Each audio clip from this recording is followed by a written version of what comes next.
that basketball in the lower chakras is a metaphor for the narcissistic ego process of humanity and the tribal process of humanity. A basketball is a sealed device. It holds air and it's very durable. You can bounce it around, you can kick it, you can throw it, and it stays a basketball. You could puncture it and it would deflate. And that said, if you did, then it wouldn't operate the way a basketball operates. The narcissistic ego of humanity is a closed system of ego process. It's an echo chamber of thought and feeling and projection and imagining and want and desire and woundedness that has as of yet gone unresolved. Now, this is the way narcissism operates within individuals, within families, within organizations, within cultures, within genders, within religions and cultures, within nations, and within the totality of the human energy, collective energy system. There is both masculine and feminine narcissism in our world. So narcissistic ego process can only learn superficially and intellectually, because anything and everything that it learns is what it wants to learn in order to feed the narcissistic motivation and paradigm and intention and subconscious unresolved wounding paradigm or situation. So we would suggest human beings can learn what they want to learn very, very well. For-profit organizations very quickly learn new technologies or ways to compete and make money. They don't learn comprehensively how to, in a non-greenwashing way, they don't learn at their foundations how to be organizations that operate in harmony with the ecosystem. They don't know how to do that. That basketball of ego process or cultural process remains a gigantic obscuration that they're blind to. They think they're learning stuff, and it's only superficial intellectual learning, and it doesn't get grounded into the system of the organization. And this is the same for nations, and it's the same for individuals. This is a fractal paradigm. So superficial learning occurs, and it is utilized for competitive purposes, for ego purposes, for ego feeding purposes, for destructive purposes, for self-defense purposes, or for monetary reasons or competitive reasons. And it doesn't change the foundation of the Jenga tower. So that superficial learning isn't realized to be superficial learning. It is imagined to be complete learning. So we go and we learn a bunch of stuff in school and in college and later on, and we assume that what we learned has changed our foundational emotional process.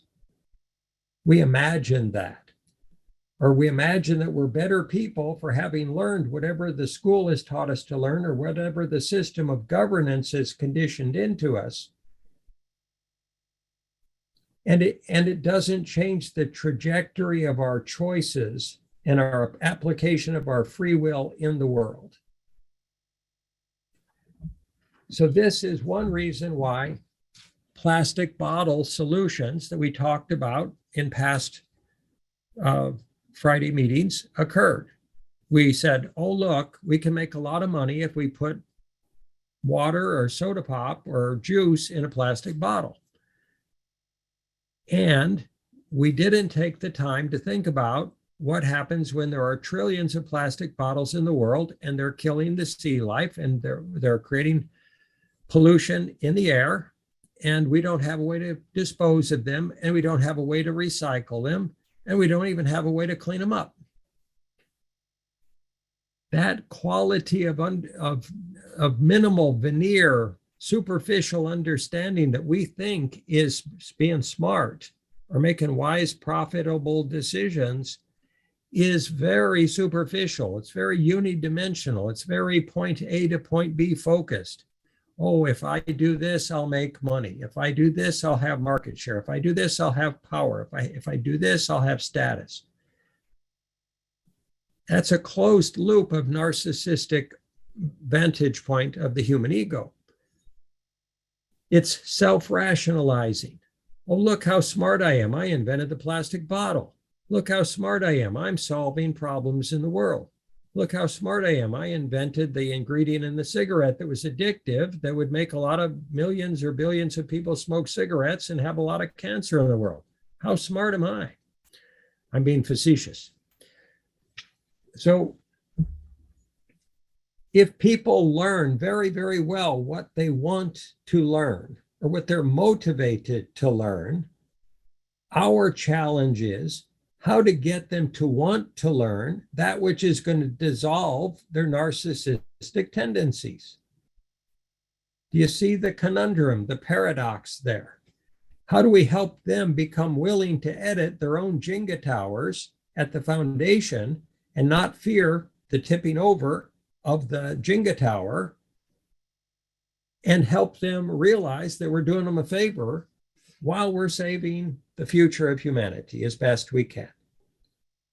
To solve the pain and suffering and trauma of the narcissistic ego by changing the organization to become that which it assumes will heal it or solve its fear and pain and trauma. If someone is spiritually egoified, they're not going to want to ground change at the root chakra level of the participants in an organization.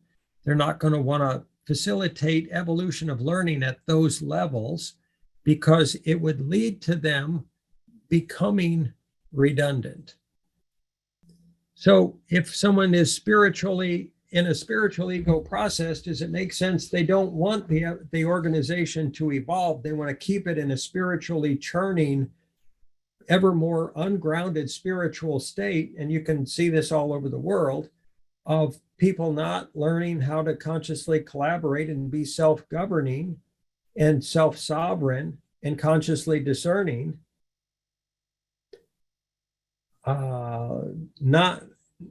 They would actually not be trying to train their own. Well, yeah, they would. They would be trying to train a spiritually egoified, complexified, ungrounded organization, similar to training their own replacement.